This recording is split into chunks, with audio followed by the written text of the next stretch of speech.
Secteur énergie. Abdelkrim Benjebour s'exprime sur le délestage. Le problème de l'énergie à Madagascar relève d'une certaine importance, a indiqué Abdelkrim Benjebour, représentant de la BAD. Ce fut en marge de la visite que la délégation de la haute direction du groupe de la Banque africaine de développement a rendu hier au ministre des Finances et du Budget. Écoutons les propos du représentant de la BAD. C'est une question importante et d'actualité également. Ce n'est pas une question qui est récente, elle date de quelques années, sauf que je pense que l'ensemble des concernés ont pris leur responsabilité pour essayer d'élaguer ce problème de délestage qui gêne non seulement les Malgaches, mais y compris les investisseurs étrangers, notamment le secteur privé.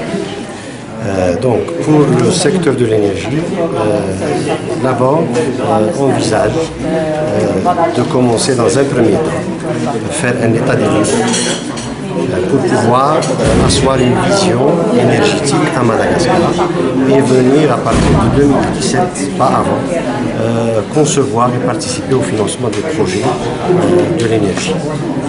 Nous sommes déjà présents au niveau de ce secteur parce que nous avons déjà financé par le biais du secteur privé une première centrale, Sanabouch, et nous sommes en train de financer une étude pour une centrale combinée hydro et solaire au niveau de nos cigales.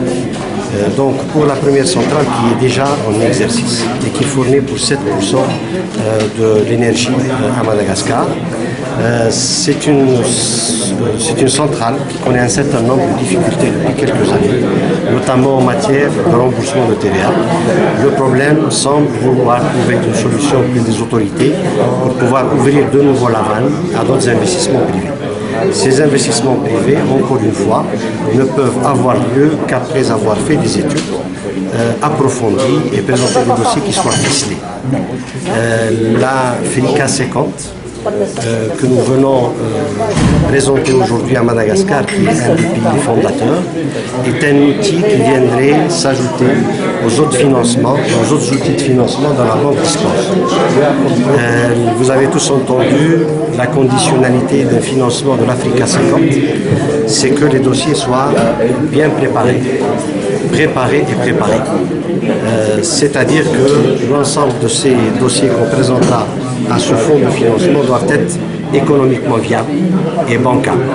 Donc il n'y a plus droit à l'erreur, il faut absolument que les études soient bien détaillées et l'apport de la banque pour pouvoir avancer dans ces études est là, Africa 50 également.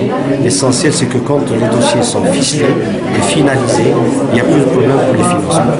Alors la banque peut venir avec un premier financement, mais peut également jouer, et c'est important, un rôle de catalyseur. C'est-à-dire que le fait que la banque soit là peut encore drainer d'autres bailleurs de fonds par le fait qu'il y a une certaine assurance au niveau de la préparation de ces projets.